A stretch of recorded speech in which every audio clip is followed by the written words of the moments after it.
2, 1.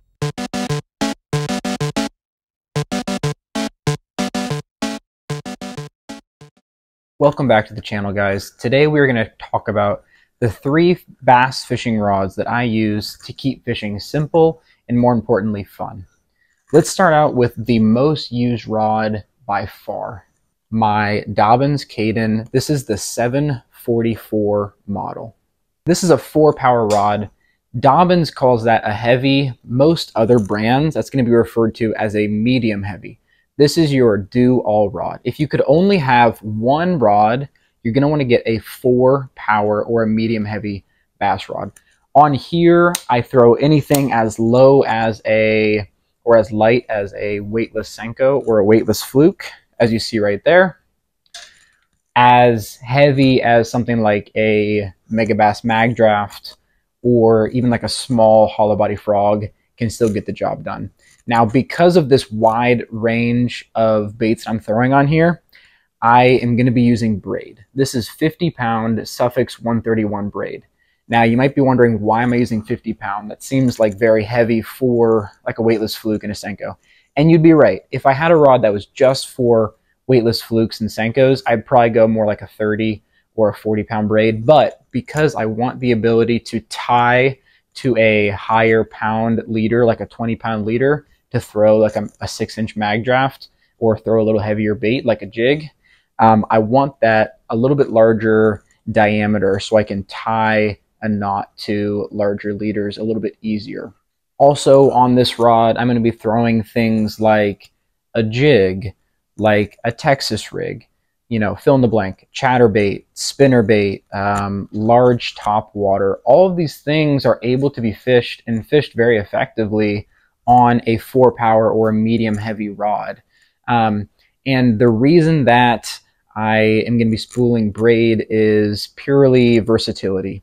If I threw like 15-pound fluorocarbon on here, that would work really well for chatterbaits, spinnerbaits, like a Texas rig, stuff like that. But then I would take away the ability to throw a small hollow body frog if I needed to in a pinch, or, you know, to throw something in grass.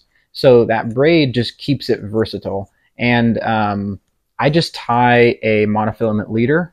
So I'll tie anywhere from a 15-pound monofilament leader. If I'm throwing, that's kind of what I throw for most things. If I really need to go lighter, I'll throw on a 12-pound. And if I need to go heavier, if I'm going to be throwing like a super heavy swim jig up in grass, or and I don't really want to go straight braid, or if I'm throwing like that mag draft we talked about that weighs over an ounce, I'm going to be throwing a 20-pound monofilament leader. So the braid just allows me to stay super versatile. And then I can also go no leader and throw and just like flip into heavy grass, or throw that hollow body frog that we talked about. I do recommend this rod, though. This is a phenomenal rod, the 744. So like I said, the lightest I'm going to go on that previous rod is a Texas rigged weightless Senko or a Texas rigged weightless fluke. Still has a pretty hefty hook in there. There's a lot of lures that have hooks and weights that are much lighter than that are going to be way overpowered on 50-pound braid to even a 12-pound leader and just that power of rod. And for those baits, I bring out the Dobyns Caden 610/4. This is a crankbait rod. It's still graphite, it's not glass, but what the crankbait rod means is that's just going to load deeper into the blank. It's not going to be quite as stiff as a traditional, like fast tapered rod.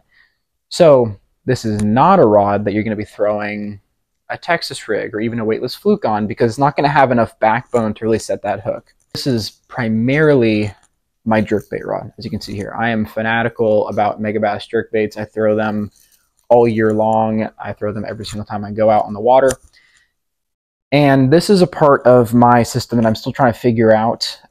If you're more of a jerkbait, crankbait guy, I would go fluorocarbon. If you want this to be a jerkbait / topwater rod, then I would throw some braid on here. I don't think there's really a wrong way to go. I will say, if you throw braid on here, that also kind of allows you to throw something like a, let's see if I have one rigged here, something like a lighter wired hook, like a heavier head, but a lighter wired hook for if you want to fish like a Kitech 2.8 in super deep water. And the third rod, well, I'm not gonna say my favorite, but the most fun rod to fish. This is my BFS setup. So this is the Dobbins Sierra 691C. It's the Ultra Finesse, is the 1 power. So it's like a light, a 1 power. This is the Corrado BFS on here. Tied onto here, I have 6-pound Suffix 131 braid to a 6-pound monofilament leader.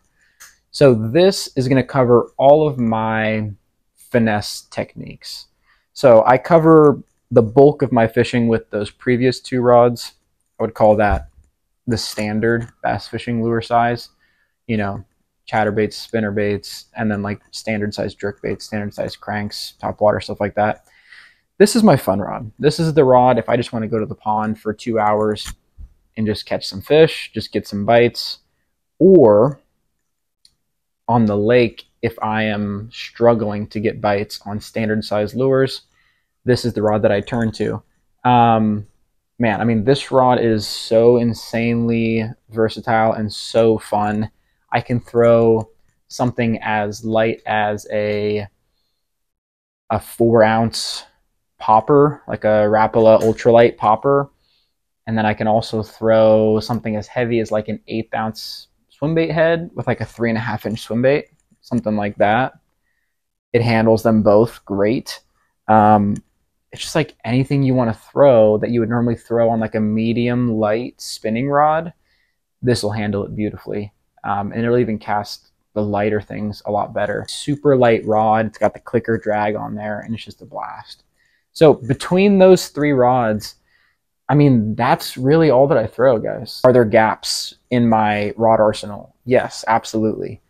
That's not the point. The point isn't that I have a rod for every single situation.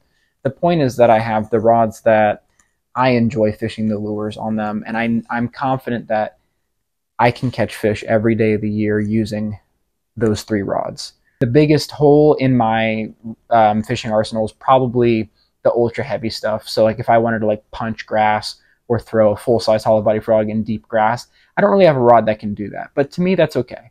You know, I'm not a tournament angler. I just fish for fun. I fish on the weekends. You know, I have a full-time job.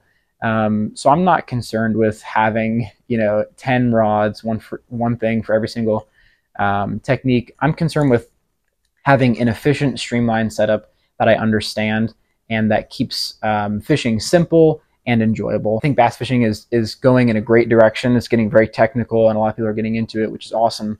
But I also think that sometimes it just really muddies the water and kind of takes away from what the fun of bass fishing was and why you got into it in the first place. I hope you guys enjoyed the video. If you want more videos on rigging, rod stuff, bait stuff, please let me know.